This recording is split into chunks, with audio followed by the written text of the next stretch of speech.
Alright, what's up guys? It's Riptide807 here. Hope you're all having a wonderful day today.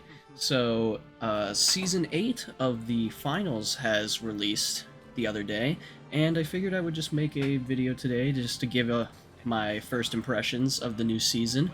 And the good news is I have more good things to say than bad. So, if you guys enjoyed this video, be sure to like and subscribe. The AI changes that YouTube has made have been really messing with my videos' views lately, so any support is appreciated. And the gameplay you are seeing in the background is from a live stream. I stream on Tuesdays, Thursdays, Saturdays, and Sundays, with some extra streams thrown in here and there. So feel free to drop by here on YouTube and just say hi in the chat or whatever. In this gameplay, I'm using the new P90, which I will discuss more later. But with that, let's jump straight into this first impressions.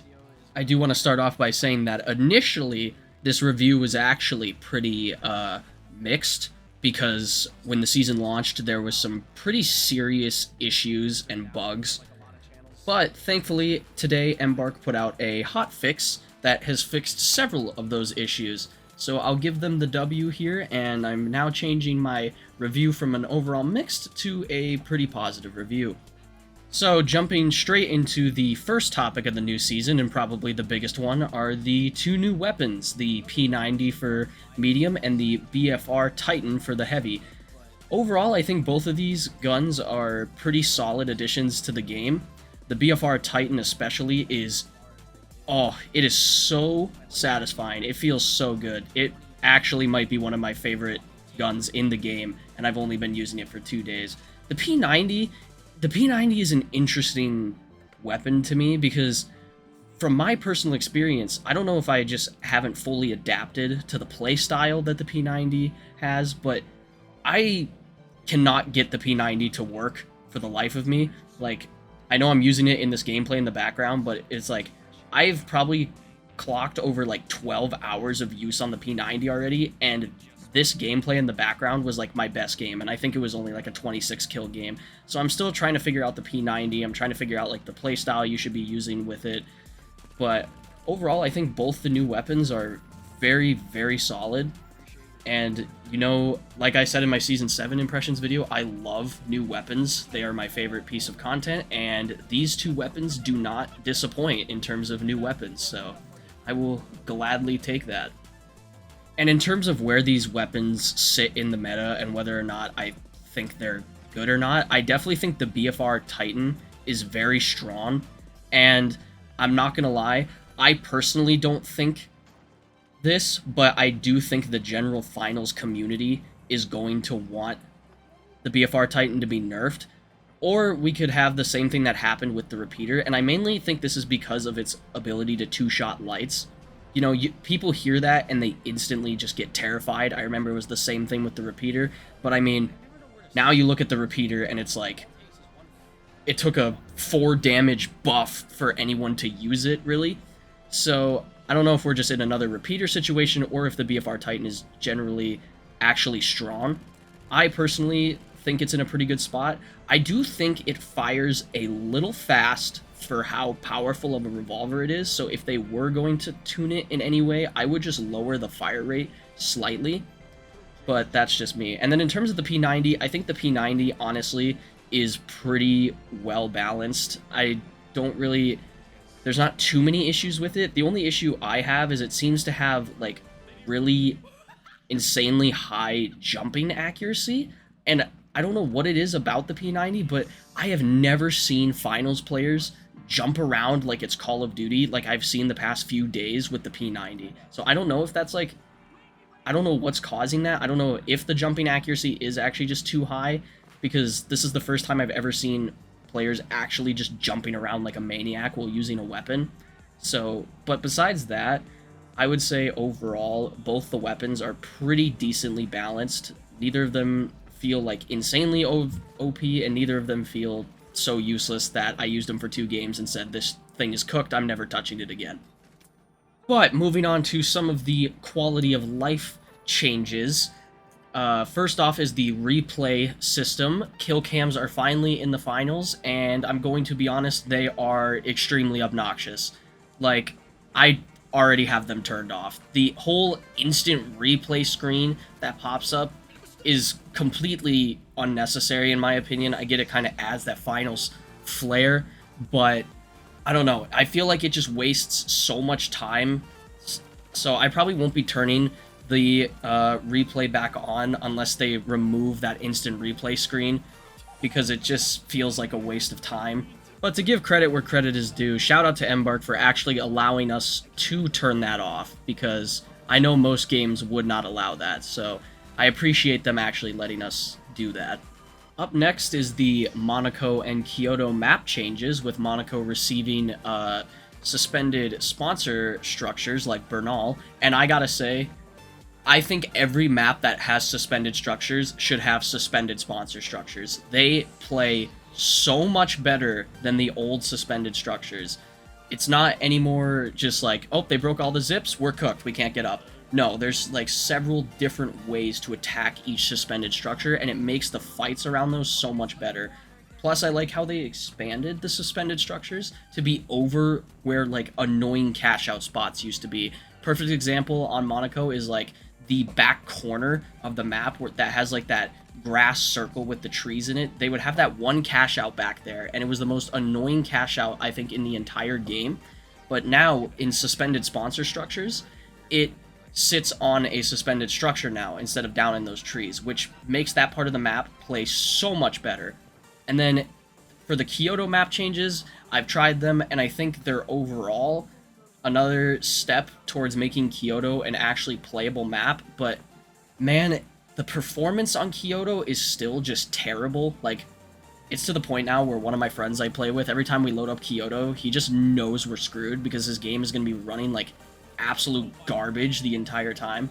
So, while I think this Kyoto work is good, it still needs more. I think honestly at this point they need to rebuild Kyoto from like the ground up. So they should probably just take a season off and just completely rework that map. The last thing I want to go over in the quality of life section is the new match recap, which is an absolute Embark W. Me and all my friends love the new match recap screen. We love how it gives you like a ranking on how you did in each category, like revives, damage, and all that. And it's just so detailed that honestly, I was looking at it sometimes and I didn't really know what it meant, but it's still awesome that the stats are that detailed. Now, I would love to see the actual player statistics get that detailed, like when you want to look at your player stats on the menu. But overall, that screen is an absolute W, and good job to whoever at Embark designed it, because it's been in the game for like 2 days, and now I can't imagine the game without it. And now moving on to the next category, which is balance changes, which I should probably tread lightly for this one. But all jokes aside, I thought the balance changes were decent. I did like that the buff to nerf ratio in this update was actually pretty decent. It wasn't too bad. And a lot of the weapon nerfs that were done weren't too egregious, just slight tweaks to make them a bit better. Although one thing I have beef with is it's the Riot Shield, man. It's still the Riot Shield. Embark, please stop changing things with the Riot Shield and just fix the hitbox on it already. That's the biggest issue. Literally nothing else matters. Just fix the goddamn hitbox, man. Please, for the love of God. I'm begging you. But besides the continued tragedy that is the Riot Shield, overall I think all the other changes were actually pretty solid. A lot of the nerfs felt like they felt reasonable, you know? They didn't feel like they were like trying to kill anything. It's like you look at the Pyke changes. I know a lot of people have been talking about those, but you know, they may have lowered the damage to 48, but from what I've heard, they actually increased the headshot multiplier of the Pyke to 2x from 1.5. So I'm glad they're nerfing certain parts of these weapons while giving them buffs in other areas to make sure that they don't become totally useless, especially with a gun like the Pyke, because the Pyke has seen a very weird history where like it came out, it was insanely OP, then they nerfed it down to 48 damage like they have recently, and it was just useless because its TTK got like too long. But now that they've increased the headshot multiplier, I think it's actually in a pretty decent place. So overall, solid balance changes. Got really not too much to complain about. Just fix the riot shield hitbox, please. Alright, now we're moving on to the issues section, is what I'm basically calling it. Now, originally this section was a little bit longer, but like I said, thanks to that hot fix, Embark has saved themselves from me having to talk about some of these. But the first thing I want to talk about, that I haven't done full testing with the hotfix yet to see if this has been fully fixed, but there is a lot of audio cutting issues. Especially, I've noticed, the P90, for some reason, you just can't hear other people shooting it sometimes. It's really weird, because you'll just be standing there and all of a sudden you'll just get absolutely sprayed in the back and you have no clue where you're getting shot from. So, and that's not the only gun I've heard that happening with. I don't know if this is a side effect of moving to the new weapon system, because if it is, then man, this new weapon system is being a huge pain. I mean, they tried introducing it last season and they ended up taking it out, putting it back in, taking it out again, and now it's back. So hopefully this issue doesn't cause them to take the new weapon system out, because honestly, I think it's worth it to be able to shoot my gun over, you know, not having audio sometimes. But that's an issue I've noticed. And then another issue I've noticed is, even though we've migrated over to this new weapon system, I'm still running into the issue where sometimes I can't sprint. So I haven't ran into not being able to shoot anymore, but I'm still running into the can't sprint issue, which is super annoying. So I don't know. I remember them saying that not every weapon has been moved over to the new weapon system, so I don't know if this is just because I was using a gun that hasn't been migrated over to the new weapon system yet or not, but that seriously needs to be fixed ASAP as well. As soon as the can't sprint and can't shoot bugs are gone, the finals will be an infinitely better game than it already is. And moving on to the last thing. I don't know if this is an issue, if this is like a recent issue, but I swear to God they did something to spawns. I don't know. Call me crazy in the comments. I don't know what's going on, but I swear they did something to spawns, because especially, like, I was playing last night, and the amount of times we would fight over a vault, wipe a team, and then we would start heading to the cash out, and that team would spawn on the cash out we were bringing the money to. It happened so many times that I'm convinced they had to have changed something in the spawns, because last season that would happen rarely. Like, you would laugh when that would happen because it was like a rare occurrence. You'd be like, oh, yeah, we just got the spawn that screws these people over. But now I feel like it's happening constantly. But I don't know if this is actually something they changed or not. There's nothing in the patch notes about, like, spawns changing. So, yeah, just let me know down in the comments, I guess, if you're experiencing this as well. Moving on to the final topic of the video, this is going to be something I've been wanting to talk about probably since last season, early last season, and it's World Tour. So, every season, I feel like World Tour is getting more and more sweaty, and this season is no different. And I've been kind of looking into why this could be, and I think World Tour just needs some changes. I know this is going to be a hot take probably, but I don't know. World Tour is the main mode I play, and like I said, it's feeling more like ranked than ranked is. Because I don't know if this is true, but I've heard that in World Tour, the matchmaking factors several things. I know there's SBMM because one of my friends submitted a support ticket one time and they confirmed there's SBMM in World Tour. But I've been hearing rumors that World Tour matchmakes based on what your World Tour rank is. I don't know if this is entirely true, but if this is the case, that needs to stop. Like, this is the casual version of the tournaments in the finals. If I wanted to play in a matchmaking system where I'm matching with people based on my rank and stuff, I would go play ranked. I wouldn't play World Tour. And I feel like World Tour is also getting more sweaty for another reason, and I think it's straight up because I think the World Tour rewards are way better than the ranked rewards. I feel like there's a lot of people out there who want to play ranked, but the World Tour rewards are so much better than the ranked ones that they just don't see the point in it. Because it's like, why would you play ranked to get a like mid gold plat skin, a good looking diamond skin, and only 500 people are going to get the ruby skin, so I'm not even going to talk about them, when you could play World Tour and get 250 free currency and then 3 emerald skins. I don't know, I feel like this is leading to World Tour being sweatier, and I feel like it's just been getting worse and worse as each season goes on. Now, you could say that's just people getting better and better at the game, but I don't think so. Because I'm watching other people, like, play the game, and it just, like, it seems so much easier for other people. I don't know if this is just a skill issue. It probably is, honestly, but I don't know. I think World Tour, if it is actually matching based on rank, they should stop doing that. And also, I still think it can low-key be just such a slog to grind. And I've thought in my head of ways to fix it, like changing World Tour to only be 1 knockout round and then a final round. But what I realized is you gotta keep, like, the element of it being a tournament. And if it was just 1 knockout round and 1 final round, it wouldn't feel like a tournament anymore. So, just to keep that tournament element going, I think we should change point distribution slightly.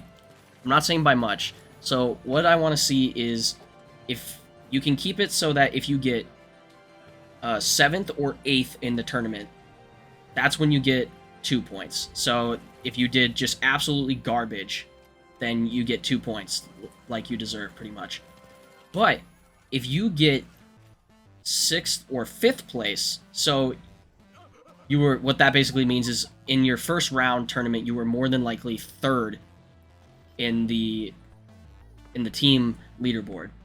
That should get you 4 points. And then 4th place in the next round should give you 8 points, I think. And then 3rd should give you 12. With 2nd giving you like 16. And then 1st just keeping that 25 or 26, whichever one of those. I feel like that way it would feel less punishing. Like, because sometimes, especially right now, you just get screwed over. It's just like a fact. In the first round or the second round, you could get griefed out. Especially in the first round, you could just get completely screwed, and you get 2 points for it. So I think changing that to just be 4 instead of 2 would make those times where you get screwed over just feel a little less crappy. So I would love to see a change like that to World Tour, and yeah, just maybe some adjustments to matchmaking, because Jesus Christ, you know it's bad when some of my friends flee to ranked to escape how sweaty World Tour is. But overall, I think that's going to wrap up my Season 8 first impressions video. Overall, this is a very solid season. If I had to give it a number, what did I give Season 7? I think I gave Season 7 like a 7 out of 10. And honestly, looking back, that was probably a bit generous. If I could change, I'd probably go a 6 out of 10 on that season now. But I'm going to give Season 8, honestly, I'm going to give it an 8.5 out of 10. I think this is a really solid season with just some minor hiccups that Embark are already addressing. So, yeah, I think this is a really good time to hop into the game. They just added like a ton of new player like accessibility stuff. And I was really worried that this season was going to have like almost nothing because, you know, the majors coming up. So I was wondering, are the devs actually going to change anything in the game since the majors are so close? But no, they actually did. So shout out to them for doing that. And yeah, I think that's about all I got. So if you enjoyed this video, leave a like or leave a dislike if you think my opinion is garbage. And more finals content on the way. Don't forget, I stream every Tuesday, Thursday, Saturday, and Sunday right here on YouTube. And thanks for watching. Have a good one, guys.